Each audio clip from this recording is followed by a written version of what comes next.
Welcome to the students platform. आज हम PSY 408 health psychology के लेसन नंबर 9 को पढ़ेंगे। इससे पहले लेसन स्टार्ट करें मेरे चैनल सब्सक्राइब कर दें, बेल के आइकन को भी प्रेस कर दें और आखिर में कमेंट भी ज़रूर कीजिएगा कि आपको मेरा लेसन किस हद तक हेल्पफुल आप लोगों के लिए साबित हुआ है। डाइजेस्टिव सिस्टम और रीनल सिस्टम को हम डिस्कस करेंगे। इसके अंदर दो सिस्टम्स को। डाइजेस्टिव सिस्टम क्या है? इस सिस्टम में हमारी खुराक को ब्रेक डाउन करके, ये जो डाइजेस्टिव सिस्टम है ये हमारी खुराक को ब्रेक डाउन करके केमिकल्स में तब्दील कर देता है। कुछ को इस्तेमाल किया जाता है और कुछ को बॉडी से एक्सक्रीट कर दिया जाता है। ब्लड स्ट्रीम के ज़रिए इन केमिकल्स को जिस्म के मुख्तलिफ हिस्सों में ले जाया जाता है। ये केमिकल जिस्म के लिए फ्यूल का काम करते हैं। Food journey through digestive system. Food कहाँ शुरू होकर कहाँ तक जाती है? कंसीडर करें एक 20 फीट लंबी होज है जिसके शुरू में माउथ है और आखिर में रेक्टम है और दरमियान में मुख्तलिफ ऑर्गन्स जुड़े होते हैं। ये डायग्राम आपके सामने है। आखिर में रेक्टम है और शुरू में माउथ। Digesting food. खुराक को दो तरह ब्रेक डाउन किया जाता है, एक तो चबाकर, दूसरा केमिकल्स में तब्दील करके एंजाइम्स के जरिए। मुंह में फूड को दांतों के जरिए चबाया जाता है। स्लाइवा फूड को सॉफ्ट करता है, फिर खुराक एसोफेगस में चली जाती है। कह रहा है कि ये एक ट्यूब है जो कि मसल्स को की कॉन्ट्रैक्शन के जरिए खुराक को मैदे तक ले जाती है। मसल्स की कॉन्ट्रैक्शन को पेरिस्टालसिस कहा जाता है। स्टोमिक में गैस्ट्रिक जूस रिलीज होता है जो कि खुराक को मजीद पार्ट्स में तकसीम करता है। स्टोमिक एक एंजाइम पेप्सिन भी प्रोड्यूस करता है जो कि प्रोटीन को हजम करने में मदद देता है। हमारा मैदा भी चर्निंग मूवमेंट कर रहा होता है जिसकी मदद से खुराक एंजाइम्स तक के साथ अच्छी तरह मिलती है। जब ये सेमी लिक्विड मटेरियल बन जाता है तो ये स्मॉल इंटेस्टाइन के इनिशियल सेक्शन यानी ड्यूडेनम में चली जाती है। आगे कह रहा है कि यहाँ पर पेंक्रियाज और गाल ब्लैडर के मुख्तलिफ केमिकल्स इनके साथ मिलते हैं और एसिडिक नेचर को ख़त्म कर देते हैं, क्योंकि पहले एसिड मिला होता है ना, मैदे के अंदर से एसिड मिलके खुराक को तोड़ फोड़ करता है, ब्रेक डाउन करता है। तो बाद में जब ये यहाँ पे जाती है स्मॉल इंटेस्टाइन में, तो पेंक्रियाज और गाल ब्लैडर जो है इनके केमिकल्स बीच में ऐड करते हैं और एसिड जो है उसका ख़त्म कर देते हैं।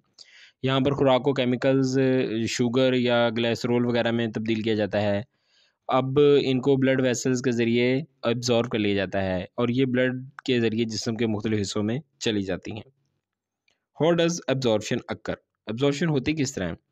स्मॉल इंटेस्टाइन में मेम्ब्रेन के फोल्ड्स बने होते हैं जिनकी मदद से केमिकल्स को बाहर की तरफ प्रोसेस किया जाता है।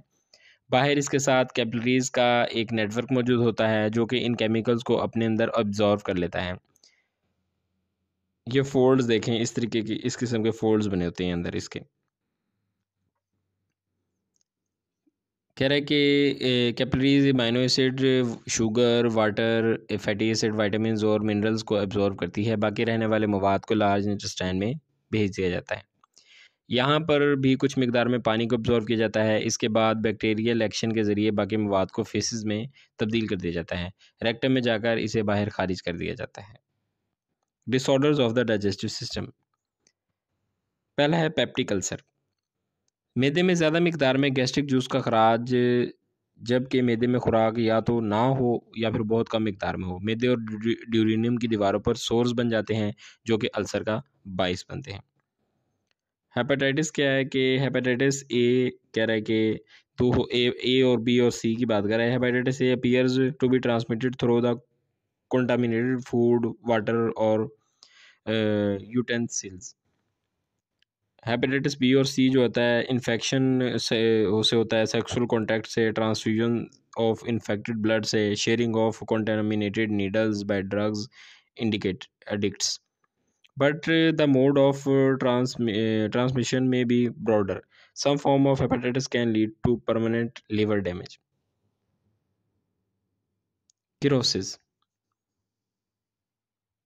और इसके बाद हो गया कैंसर। ये दोनों हम देखते हैं। Cirrhosis, in this disease, liver cell die off and are replaced by the non-functional fibrous scar tissues. Cirrhosis can result from several causes, including hepatitis, infections, and particularly alcohol abuse. ये सारी हो गई चीज़ें। अच्छा जी, कैंसर क्या है? May occur in any part of the digestive track, especially in colon and rectum. People over 40 years of age have a higher prevalence for cancer of digestive tract than to younger individuals.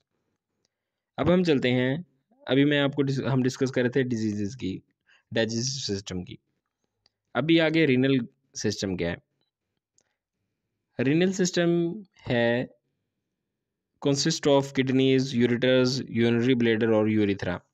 Kidney का काम urine को बनाना है और इसके आगे ureter में भेज देना है, जिसका काम कॉन्ट्रैक्ट होकर यूरिन को आगे ब्लैडर में ट्रांसफर करना है। इसके बाद यूरिथ्रा के ज़रिए यूरिन को बॉडी से बाहर खारिज कर दिया जाता है। इस सिस्टम का काम जिस्म में पानी की मिकदार को बैलेंस करना है, इलेक्ट्रोलाइटिक बैलेंस और पीएच ब्लड को बैलेंस रखना है। इलेक्ट्रोलाइट के अंदर सोडियम और पोटाशियम शामिल होते हैं। आगे आ जाएं, यहाँ पे ये सारा डिसऑर्डर्स कौन कौन से हैं इसकी बात कर रहा है। डिसऑर्डर ऑफ रीनल सिस्टम कौन, पहला है AGN, अक्यूट ग्लोमेरुलर नेफ्रिथिस, जो आप लोगों को इजी लगता है पढ़ना। मेन मकसद मेरा समझाना है आप लोगों को, प्रोनाउंस आप लोग खुद करके देख लें चीज़ को।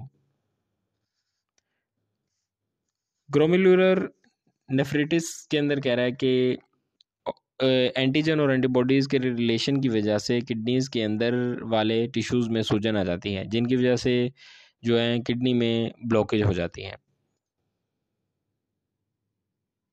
ट्यूबुलर नेक्रोसिस क्या है, which involve destruction of the epithelial cells in the tubules of the kidney.